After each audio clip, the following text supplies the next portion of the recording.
In the ancient town of Bethany, nestled among rolling hills and olive groves, lived a young man named Eli. Eli was known for his gentle heart and his willingness to help anyone in need. He saw the best in everyone and always extended a hand of friendship, even to those whom others avoided. Despite his kindness, Eli was troubled. He had a small circle of friends, but among them were a few who brought nothing but strife and negativity into his life. These friends often mocked Eli's faith, took advantage of his generosity, and led him into situations that went against his values. Eli knew, deep down, that their influence was harmful, but he struggled with the idea of cutting them off.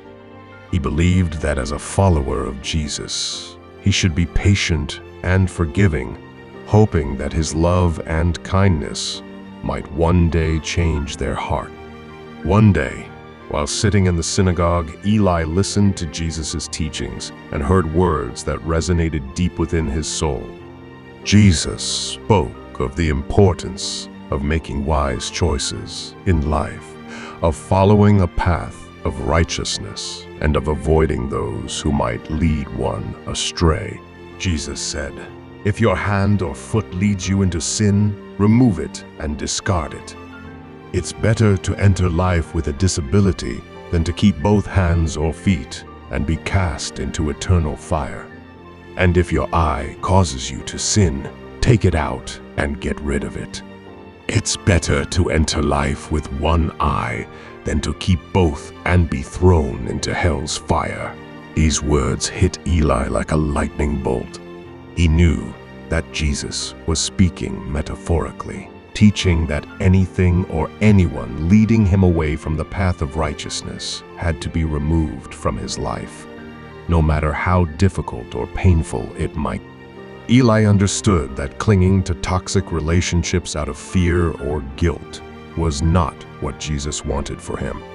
His Lord was calling him to make a choice, either to continue being dragged down by those who did not respect or share his values, or to cut them off in order to preserve his spiritual well-being. After the sermon, Eli sought out Jesus in the hopes of understanding how he could apply this teaching to his life. He found Jesus resting under a fig tree, surrounded by his disciples. Eli approached with a mixture of reverence and hesitation. "Master," Eli began, "your words have touched my heart, but I struggle to understand how I can cut off those who lead me astray. I want to help them, to bring them closer to God, but their influence is causing me to stumble. How do I know when it is time to let them go?" Jesus looked at Eli with compassion, understanding the turmoil in his heart. "Eli, it is noble to want to help others, but you must first protect your own soul. If someone is leading you away from God, it is not your duty to follow them. You can love and pray for them from a distance, but you must also protect the light within you. The path to righteousness is narrow, and not everyone is willing to walk it with you." Eli felt a deep sadness, but also a sense of clarity. He realized that by holding on to these toxic friendships, he was not only endangering his own spiritual health, but was also enabling their destructive behavior. It was time to let them go, not out of anger or resentment, but out of love for them and for himself. With a heavy heart, Eli returned home. Over the next few days, he distanced himself from those friends who had been leading him astray. He did not do so with harsh words or accusations, but with quiet resolve. He declined their invitations, stopped seeking their company, and focused instead on deepening his relationship with those who shared his values and supported his faith. As time passed, Eli felt a profound sense of peace. The absence of negativity and conflict in his life allowed him to grow stronger in his faith. He spent more time in prayer, in fellowship with those who uplifted him, and in service to those in need. He realized that by letting go of the relationships that had been harming him, he had made room for God's blessings to flow more freely into his life.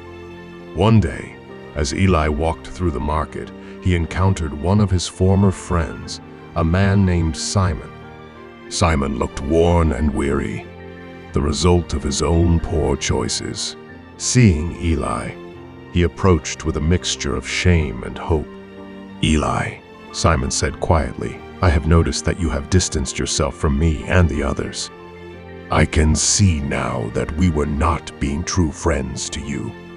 I have been struggling, and I want to change, but I don't know how. Can you help me?" Eli looked at Simon with compassion. He had prayed for his friends every day, hoping that they would find their way back to God.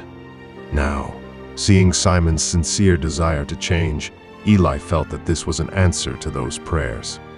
"Simon," Eli replied, "I had to step back to protect my own soul, but I have never stopped praying for you. If you are truly ready to change, I will walk with you on this journey.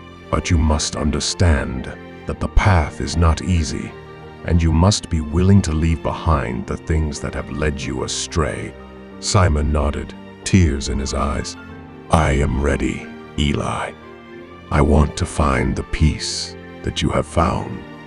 And so, Eli and Simon began to rebuild their friendship, this time on a foundation of faith and mutual respect. Eli knew that not all of his former friends would choose the same path, but he also knew that by following Jesus' teachings, he had not only protected his own soul, but had also become a beacon of hope for others. In the end, Eli learned that sometimes the most loving thing you can do is to let go. By cutting off the bad influences in his life, he had not only saved himself from spiritual harm, but had also created the space for true transformation and healing to occur. And in doing so, he had truly followed the quiet voice of wisdom, the voice of his Savior, who had guided him every step of the way. Toxic people can be found in all areas of life, including personal and professional relationships. They can leave you feeling drained, stressed, and unhappy. So it's crucial to recognize them and take action to remove them from your life. While it's possible for toxic individuals to transform and improve themselves over time, it's essential to prioritize your own well-being in the present. Subscribe for more life-changing videos. Thank you.